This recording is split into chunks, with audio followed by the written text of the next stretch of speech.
이 시간 말씀을 받겠습니다. 이 복된 시간에 주시는 하나님의 말씀은 우리 사도행전 2장 1절에서 13절까지의 말씀입니다.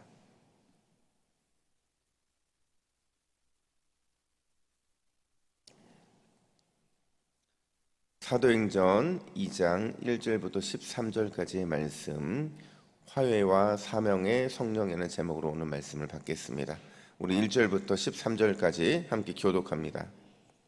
오순절 날이 이미 이름에 그들이 다 같이 한 곳에 모였더니 호련히 하늘로부터 급하고 강한 바람 같은 소리가 있어 그들이 앉은 온 집에 가득하며 마치 불의 혀처럼 갈라지는 것들이 그들에게 보여 각 사람 위에 하나씩 임하여 있더니 그들이 다 성령의 충만함을 받고 성령이 말하게 하심을 따라 다른 언어들로 말하기를 시작하니라. 그때에 경건한 유대인들이 천하 각국으로부터 와서 예루살렘에 머물러 있더니 이 소리가 나매 큰 무리가 모여 각각 자기의 방언으로 제자들이 말하는 것을 듣고 소동하여 다 놀라 신기하게 여겨 이르되 보라, 이 말하는 사람들이 다 갈릴리 사람이 아니냐. 우리가 우리 각 사람이 난 곳 방언으로 듣게 되는 것이 어찌 됨이냐.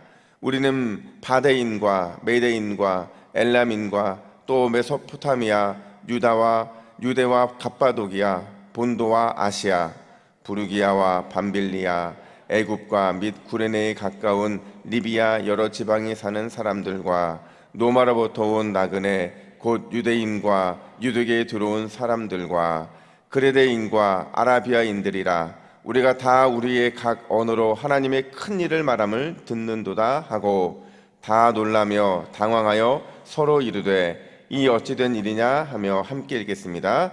또 어떤 사람들은 조롱하여 이르되 그들이 세술에 취하였다 하더라. 아멘.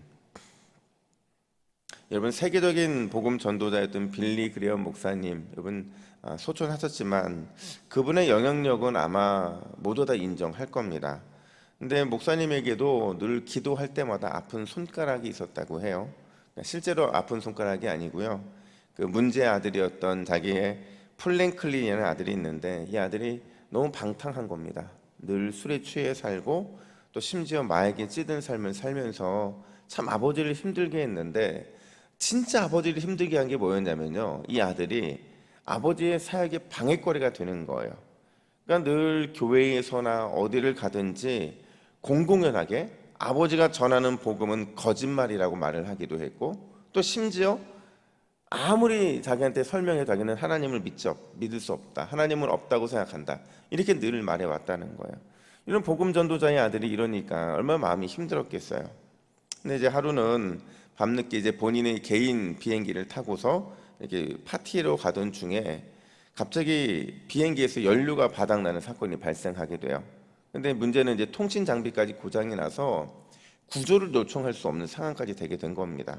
근데 점점 고도가 낮아지게 되고 바로 앞에 추락을 앞둔 상태에서 뭐 사람이다 보니까 얼마나 두려워요. 뭐라고 얘기하냐면, 네가 기도를 하는데 하나님, 당신이 진짜 살아있다고 한다면 제발 살려만 좀 주십시오.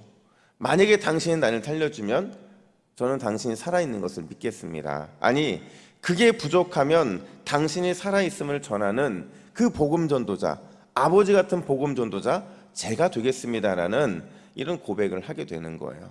근데 이 기도가 끝나자마자 정말 놀랍게도요, 눈앞에 공항의 활주로에 그 유도등이라고 그래서 비행기 착륙하는 게 보여주는 게 있어요. 근데 거기가 딱 보이는 거예요.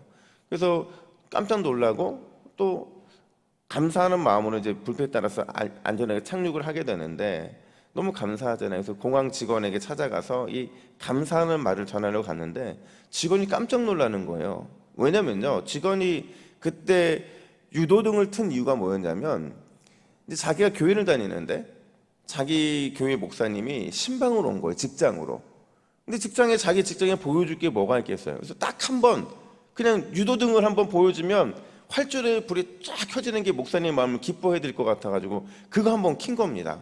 그랬더니 그 불이 딱 들어왔는데 그 불 들어온 불이 바로 이 목사님의 아들을 살리는 유도등이 되었다는 거죠.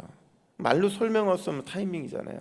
이 타이밍이 때문에 그가 결국은 하나님을 믿게 되었고 하나님에 대한 살아계심을 인정하면서 복음을 전하는 아버지와 똑같은 복음 전도자가 됐다는 거죠.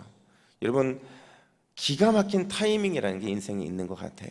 오늘 본문을 봐도요, 아주 기가 막힌 타이밍에 사건 하나가 발생하게 되는데요. 우리 1절 말씀을 같이 읽습니다. 시작. 오순절 날이 이미 이름에 그들이 다 같이 한 곳에 모였더니. 아멘. 여러분, 6월절에서부터 50일이 지나면 그때 이제 50일 되는 날 오순, 그러니까 열순이거든요. 그래서 오순절이 딱 맞게 되거든요. 근데 이 오순절이 77절이라고 말하기도 하고 맥추절이라고 말하기도 하는데 유대인의 3대 절기 중에 하나입니다. 그러다 보니까 당시에 예루살렘에는 정말 많은 사람들이 모여 있었다고 해요. 굉장히 많은 사람들이 와서 거기서 예배를 드리게 되는데 본국에 있었던 유대인들 뿐만 아니라 흩어졌던 세계 곳곳으로 흩어져 있었던 디아스포라 유대인들까지도 예배하기를 위해 온 거예요. 다 모여있는 그 절기에 그 많은 사람들이 모였던 바로 그곳에 어떤 사건이 발생했느냐, 성령이 강림하는 사건이 발생한 거예요. 물론 그 전에 성령은 계셨어요. 성령은 늘 일하고 계셨는데 이제 예수님이 승천하심으로 인해서 그분의 사역을 감당하실 또 다른 보혜사, 그 성령님이 이 땅에 강하게 강림하는 사건이 발생하게 되었다라는 거죠. 그 많은 사람이 모였던 바로 그곳에서 그때 어떤 일이 정확하게 벌어졌냐면요, 우리 2절부터 4절 말씀도 함께 읽습니다. 시작. 호련히 하늘로부터 급하고 강한 바람 같은 소리가 있어 그들이 앉은 온 집에 가득하며 마치 불의 혀처럼 갈라지는 것들이 그들에게 보여 각 사람 위에 하나씩 임하여 있더니 그들이 다 성령의 충만함을 받고 성령이 말하게 하심을 따라 다른 언어들로 말하기를 시작하니라. 아멘. 여러분, 저희가 이 본문을 보면서 익숙한 본문인데 늘 빠지는 함정이 있어요.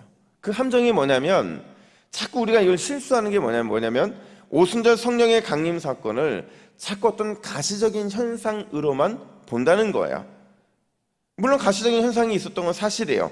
강하고 강한 바람 같은 소리도 있었고요. 또 불의 혀처럼 갈라지는 것들이 각 사람 머리 위에 있는 게 보이기도 했고요.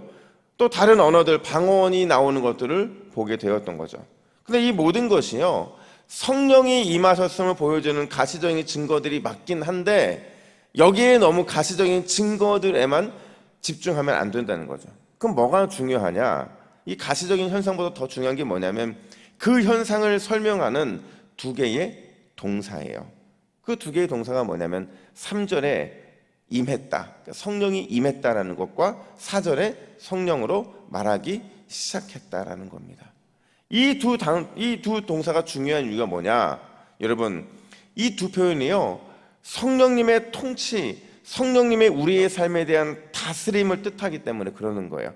단순히 어떤 가시적인 기적과 같은 성령이 나타났다, 그것도 중요하지만 그것만 중요한 게 아니라 그게 나타남으로 인해서 뭘 보여주고자 하느냐, 그 의미가 더 중요하다는 거예요. 그래서 3절에 임했다는 것, 4절에 말하기를 시작했다는 거죠. 그럼 정확하게 그 의미가 궁극적으로 어떤 의미를 가지고 있느냐? 첫 번째로 이 두 개의 단어는요, 철저하게 화해를 상징하는 겁니다. 화해.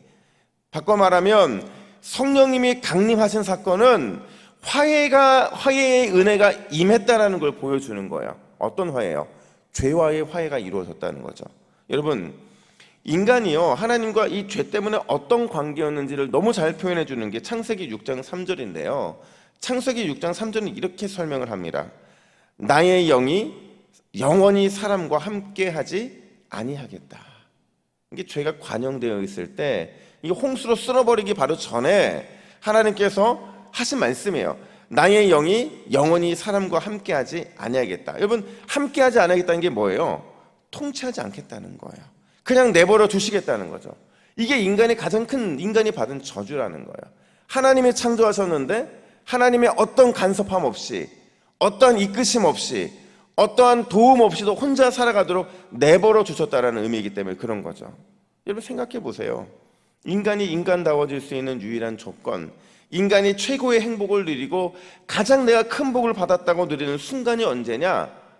그 순간이 언제냐면 하나님의 다스림과 하나님의 통치를 받는 그 순간 아니겠습니까? 우리의 삶에서 돈이 많으면 물론 그것도 좋죠. 근데 그거는 조금 지나면 그게 지겨워지는 거예요. 우리 삶에서 누리는 수많은 것들 아무리 내 삶에 많이 들어와도 지겨워져요. 언젠간 지겨워져. 근데 여러분, 성령님 안에서 하나님이 우리와 함께 하시는 것, 하나님이 나를 통해 일하시는 게 지겨운 적이 있나요? 신기하면 신기하고 놀라우면 놀라웠지, 성령이 우리 안에 함께 하시는 것이 지겨운 적은 한 번도 없는 것 같아요. 그런데 그 통치와 다스림을 거두어 가시겠다, 그 보살핌과 인도하심을 받지 못하게 하겠다, 이게 얼마나 큰 저주냐는 거죠. 근데 중요한 건 성령이 강림하심으로 인해서 그 저주가 철회된다는 거예요. 저주하시겠다는 하나님의 그 선포의 말씀이 성령님이 이 땅에 오심으로 인해서 이제 저주가 아니라 축복으로 바꿔주시겠다는 약속으로 변화된 거죠. 뭐를 통해 알 수 있느냐? 이 3절에 나오는, 좀 전에 살펴봤던 성령이 임했다라는 단어. 여러분, 임했다는 단어가 어떤 단어냐면 그냥 뭐가 임했다 이게 아니고요, 이 단어를 쓸 때는요, 그 당시 사람들이 어떤 때 썼냐면 왕이나 통치자가 보좌에 앉아 있는 거예요. 나라를 다스리는 거죠. 나를 통치할 때 임했다는 이 단어를 썼다는 거예요. 그러니까 무슨 말이냐면 십자가 구속을 통해서 하나님과 화해케 하신 예수 그리스도가 우리의 왕으로, 우리의 통치자로 다스려 주시겠다라는 거예요. 누굴 통해서요? 성령님을 통해서 다스려 주시겠다라는 겁니다. 사랑하는 여러분, 예수님께서 우리와 하나님과의 막힌 모든 담을 허물어 주신 줄로 믿습니다. 이제는 하나님과 우리 사이에 막힌 담이 하나도 없어요. 그냥 우리가 주님께 나아가면 되는 것이고, 그냥 그분이 나의 아버지가 되어주신 거예요. 내가 아무리 힘들고 내가 아무리 마음에 공고해도 그분께 그 모든 것 맡겨드리면 그것 다 주님이 책임져 주시겠다라는 거죠. 저주를 축복으로 바꿔놓으신 거예요. 여러분, 그렇다고 한다면 오늘 이 새벽에 우리가 성령 안에서 믿음으로 담대하게 기도해야 될 줄로 믿습니다. 확신을 가지고 기도하는 거예요. 기도하지 못하면 내 마음에, 하나님 제 마음에 이런 마음이라고 마음까지 올려드리는 겁니다. 그럼 우리 주님은 우리가 마음으로 품는 것까지도 반드시 응답의 역사로 함께해 주실 줄로 믿습니다. 이게요, 하나님의 자녀됨의 권세예요. 그분의 자녀됨은 그분이 우리 안에 계시기 때문에, 성령님이 우리 안에 계시기 때문에 말할 수 없는 탄식으로 우리가 기도할 수 없는 순간을 기도하시잖아요.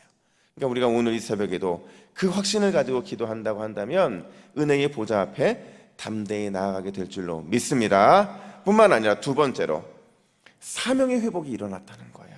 사명의 회복. 어떤 사명의 회복이냐? 전도와 선교의 회복이 일어났다는 거죠. 우리 3절에서 보면, 3절 말씀에 보면 불의 혀처럼 갈라지는 것들이 각 사람 위에 임했다, 이렇게 말해요. 혀. 그리고 4절에 보니까 다른 나라 언어, 즉 방언으로 말하기 시작했다, 이렇게 말을 해요. 방언. 여러분, 혀, 즉 말이 뭐냐면요, 지금 오늘 이 본문에서 등장하는 말과 혀가 자꾸 등장하는 이유는 이 말과 혀가 성령의 임하심으로 온전한 제기능을 회복했다는 거예요.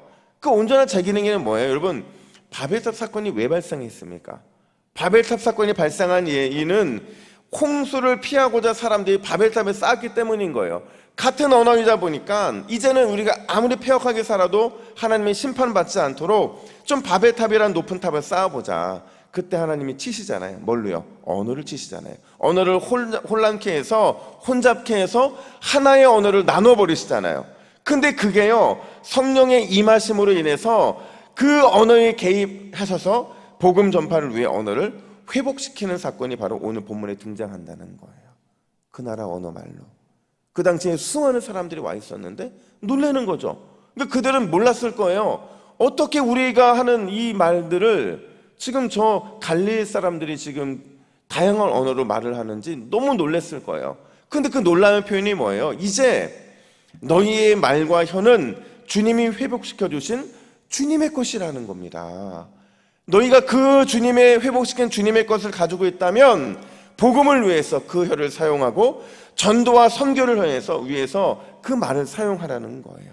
그러니까 우리의 말과 우리의 혀는 누군가를 축복하는, 누군가를 그리스도께로 돌아오게 만드는, 누군가에게 사랑을 전하는 은혜의 도구로만 쓰임 받아야 된다라는 겁니다. 여러분, 그런 우리의 혀는 반드시 오늘도 회복의 도구로 사용될 줄로 믿습니다. 오늘 기도할 제목은 그거예요. 그래서 주님, 죄의 저주에서 은혜의 축복으로 우리를 회복시켜 주시니 감사합니다. 오늘 이 새벽에 성령의 자유함 안에서 온전한 그 자유함을 누리게 하여 주시옵소서. 오늘 나의 입과 나의 말이 오직 살리는 회복의 도구로만 쓰임받게 하여 주시옵소서. 이 소망을 가지고 기도할 때에 오늘 이 본문에서 임했던 성령의 놀라운 역사는 오늘 하루 종일 우리와 함께 동행하게 되는 줄로 믿습니다. 아멘. 함께 기도하겠습니다. 하나님 아버지, 성령의 강림을 통해 성령의 충만함이 임하는 줄로 믿습니다. 하나님, 비록 오늘 이 사건은 단회적인 한 번뿐인 그런 사건이지만 이 땅에 임한 성령을 우리가 날마다 구하고 그 성령의 일하심을 찾고 의지할 때에 하나님, 오늘날도 여전히 그 성령의 강력한 역사는 우리의 삶을 통해 나타나게 되는 줄로 믿습니다. 하나님, 우리가 그 성령을 의지하며 오늘 이 새벽에 자유함을 누리게 하여 주시고 아빠 되신 하나님의 그 놀라운 은혜를 구하며 아버지 되신 그 주님을 의지하는 복된 이 새벽이 되게 하여 주시옵소서. 하나님, 나의 입이 오직 나를 살리신 주님을 위한 회복의 도구로만 쓰임받기를 간절히 소원합니다. 하나님, 누군가를 축복하는 내 입이 되게 하여 주시고 누군가에게 사랑을 전하는 데 입술이 될 수 있도록 도와주셔서 오늘 온종일 나의 입과 나의 마음의 묵상이 주님 연락받으실 만한 복된 입술과 마음이 될 수 있도록 인도하여 주시옵소서. 감사드리며 예수님의 이름으로 기도하옵나이다. 아멘.